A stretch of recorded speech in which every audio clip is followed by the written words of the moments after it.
Cari amici, benvenuti a questa puntata, diciamo, un po' speciale di Non ne posso più, perché è un Non ne posso più, parliamo di. Eh sì, perché stasera parliamo di una persona che per noi è speciale, perché, come ho detto durante la mia rubrica nel telegiornale di un paio di settimane fa, è un nostro fratello, un nostro connazionale, che è stato liberato, diciamo che è uscito fuori da un problema che gli era cascato addosso molto più grande di lui. E adesso ci racconterà non le cose di gossip, ci racconterà com'è lui.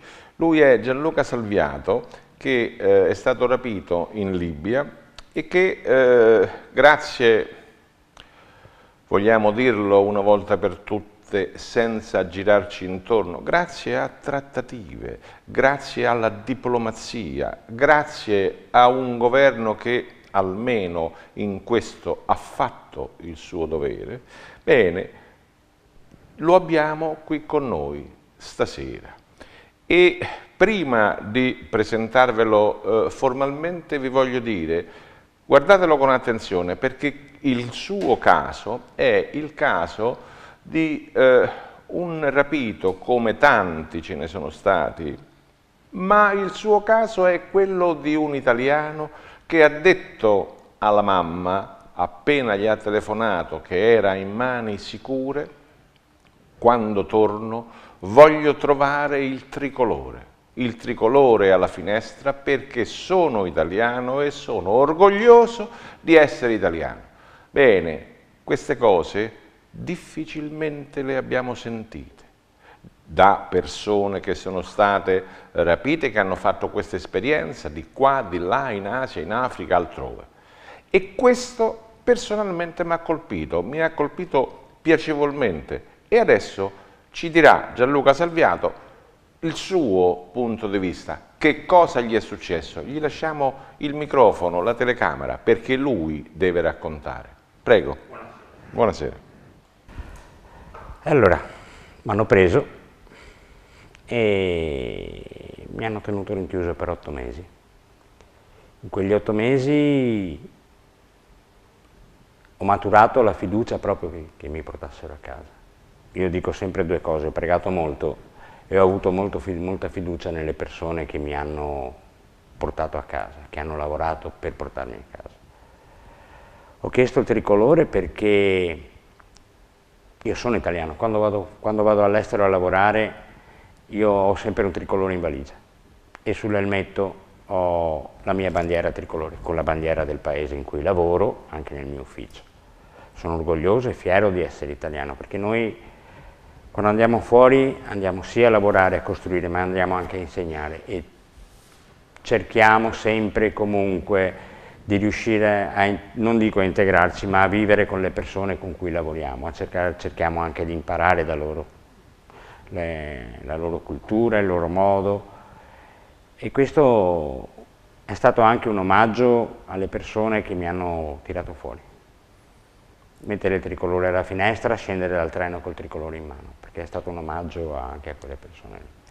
Praticamente lei non le sarà sfuggito sicuramente che è un caso strano il suo, è il caso di un italiano orgoglioso di esserlo e che continua a dirlo anche dopo che è tornato, senza fare nomi né cognomi, ma noi ci ricordiamo, tutti se lo ricordano, di tanti altri che sono usciti da un'esperienza più o meno simile alla sua, dico più o meno simile, e che poi la prima cosa che hanno detto in mani sicure era: beh, tanto ci tornerò perché la mia vita è là, sì, va bene, grazie tante, arrivederci. Come se lo Stato fosse da sopportare invece che da ringraziare. Io credo una cosa, un pensiero. Allora, noi come italiani, come nazione, come Stato anche, abbiamo molti problemi. Però abbiamo l'abitudine di batterci sul petto o abbiamo l'abitudine di criticare però non facciamo nulla. Esattamente. E quindi È facile dire sì, io ho visto degli uomini, quelli che mi hanno portato a casa, io ho visto delle persone il meglio degli italiani, gli ho detto che sono, perché sono persone con un cuore grande, con una grandissima professionalità e una grande passione per il lavoro. Noi in Italia li abbiamo i problemi, siamo un po' stanchi della politica, come va, quello che accade, però se noi continuiamo a piangerci addosso o a non interessarci di quello che accade, è inutile che andiamo a dire questo non va bene, quello non va bene, dobbiamo anche fare qualcosa. Paradossalmente è attualissimo quello che lei dice, perché ne abbiamo avuto prova nell'astensione che c'è stata Sì. al voto di pochi 15 giorni fa, 10 giorni fa, l'ultima settimana. Insomma, c'è una astensione alla partecipazione che fa in modo che poi la politica possa fare come gli pare, è un alibi per non la politica quella con la P maiuscola, ma per la politica di bassa macelleria, è proprio quello che dovremmo evitare. Perché io sento molte persone che dicono mi vergogno di essere italiano, io non mi vergogno, ci sono delle cose che non vanno, e anche grandi, però io non mi vergogno di essere italiano, io so che abbiamo dei grandi pregi, e quindi noi prendiamo tanto ad esempio gli altri paesi, bisogna andarci negli altri paesi e vedere cosa accade, perché ci sono delle cose che non vanno anche lì. Noi prendiamo la Germania, la Francia, l'Inghilterra, bisogna andarci per vedere cosa accade anche lì, perché con l'immigrazione, con la sanità hanno problemi anche loro, come li abbiamo noi. Però bisogna dire io sono italiano, ho i miei problemi e cercherò di risolverli. Questo a noi manca questo. Ci sono tante persone che sono fiere e orgogliose di essere italiane, perché io ho avuto dei riscontri nel mio Facebook di persone che mi hanno detto, ho trovato cittadini di Trebaseleghe, miei compaesani che mi hanno detto ho messo fuori anch'io la bandiera. Quindi ci sono. Io lo faccio perché mi è naturale, mi è stato insegnato ed è naturale. Mi è naturale, cioè io sono italiano e sono orgoglioso di essere. Grazie, cambiamo un attimo argomento. Vediamo se riusciamo a capire dalle sue parole e anche dal suo volto, che trasmette molto più che non le stesse parole, come e se è cambiato il suo rapporto con la vita, con la morte e con l'aldilà, con la fede. Quando ti trovi, almeno io mi sono trovato in quella situazione lì, 8 mesi da solo, ti devi guardare, ti guardi dentro, anche se non vuoi. E l'ho fatto come non l'ho mai fatto prima, perché comunque la vita, le vicissitudini, il nostro tran tran giornaliero non ti porta a guardarti dentro molto, no? Non hai neanche il tempo, a volte non hai neanche la voglia. E lì mi sono dovuto confrontare con la morte, perché ce l'avevo dall'altra parte della porta. Io ieri sera a Trebaseleghe, all'auditorium, ho detto, avevo la morte di qui e la paura di qua. Ho dovuto confrontarmi. E la morte, quando ce l'hai lì a fianco, proprio lì a fianco, fa paura, perché non sappiamo, io non so cosa mi accade, possa accadere. Ho dovuto accettarla, ho fatto fatica, ho parlato molto con me stesso e ho dovuto accettarla, ho dovuto accettare che potesse capitare, perché poteva capitare che una mattina i miei rapitori erano un po' schizofrenici, mi prendessero i 2 minuti e mi portassero fuori con un colpo di Kalashnikov. Quindi pensavo come a dover affrontarla. E lì si è aggiunta e ho detto che ho cominciato a pregare per paura, perché io vivevo una religione normale come tutti gli altri, cioè in chiesa, la preghiera la sera, quelle cose lì. E qui mi sono messo a pregare per paura e poi ho cominciato a pregare e mi sentivo bene. E quindi anche il fattore della morte si è trasformato in qualcosa che vivevo con una certa, diciamo, pace, o serenità, cioè sapevo, poteva capitare, lo avrei affrontato con dignità e rimettendomi nelle mani di Dio. Non avrei fatto niente altro. Con la fede mi sono riavvicinato parecchio a Dio. Io credo, l'altro giorno c'era il mio parroco, è venuto a trovarmi, allora gli raccontavo, non riuscivo a trovare le parole, no? Gli ho detto, guarda, mi sentivo bene, quando pregavo mi sentivo bene. E lui mi ha detto, ti sei messo in pace con Dio. E probabilmente è quello. Mi sono messo in pace con Dio. Io adesso sto vivendo, adesso questi momenti che sono bellissimi perché ho delle stime, affetto da tutti, tutti mi abbracciano, si stringono attorno a me, però sono proprio cambiato, mi sento cambiato nei confronti delle persone e della religione. E queste cose evidentemente cambiano. Lei ha trovato evidentemente dentro di sé quel Dio che cercava magari altrove, lo ha trovato dentro di sé probabilmente. E è riuscito a parlarci. Quindi possiamo dire paradossalmente, oggi ovviamente che parliamo e ce lo raccontiamo qui, che tutto sommato è stato un bene il fatto che le è successo, l'esperienza che ha fatto, essendo adesso qui a parlarne. Io credo sia stata, ne parlavo con mia moglie, sia stata una prova che mi è stata data.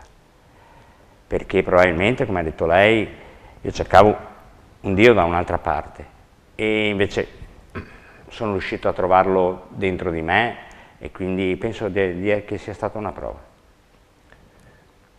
Che cosa oggi da qui vorrebbe dire a quelli che l'hanno portata via, nei confronti dei quali credo di poterlo interpretare dai suoi occhi, non nutre rancore o vendetta? No. Che cosa gli vorrebbe dire? Ecco, se fosse dietro la telecamera, lei gli parli attraverso questa telecamera, cosa gli direbbe?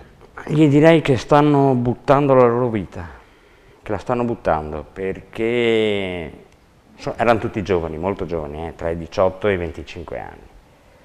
E li vedevi che erano ragazzi, cioè li sentivi anche dal modo di comportarsi, dal modo di fare che avevano tra di loro. E stanno gettando una vita intera per una follia, non per la religione, perché io ho avuto l'occasione a Tobruk di conoscere, sono tutti musulmani, e di conoscere delle brave persone, molto brave, religiose, molto brave, e loro interpretano la loro religione in un modo sbagliato e stanno buttando via la loro vita. Secondo lei possiamo fare qualche cosa? È giusto, è normale che noi, tra virgolette, occidentali, si voglia esportare democrazia, modo di vivere, principi, valori, che magari a quelle persone sembrano strani e i loro valori a noi sembrano assurdi? È possibile unirli insieme? C'è una grande lontananza culturale, però se anche da parte soprattutto del mondo musulmano, noi abbiamo, diciamo, un po' pensiamo di poter portare la democrazia dappertutto. La democrazia si costruisce, devono essere i popoli stessi che la costruiscono, con le loro vicissitudini, a volte con rivoluzioni, con sangue, però poi si cresce, no? E loro hanno una visione, hanno votato a Tobruk dove ero io, votavano il sindaco, sono andati a votare per il Parlamento, c'erano i giovani molto felici di votare. Logicamente, ma c'è ancora una parte molto ortodossa che non comprende la democrazia, non sa cos'è, non sa proprio cos'è, perché comunque anche la loro cultura c'è il capo della famiglia, c'è il capo della tribù, quindi all'interno loro discutono molto, ragionano molto, poi decide il capo, però comunque. Noi cerchiamo di esportarla come fosse un prodotto, un qualsiasi prodotto. Come fossero dei clienti. Dei clienti, noi gli vendiamo il detersivo, e come buon peso, come bonus gli regaliamo la democrazia. Ma così non si fa. Ma non stiamo sbagliando da quel lato là, secondo me. certamente c'è da fare un grosso lavoro, lo devono fare loro il grosso lavoro, devono capire cosa vuol dire essere liberi, avere la possibilità di scegliere e decidere, essere responsabili di quello che si fa.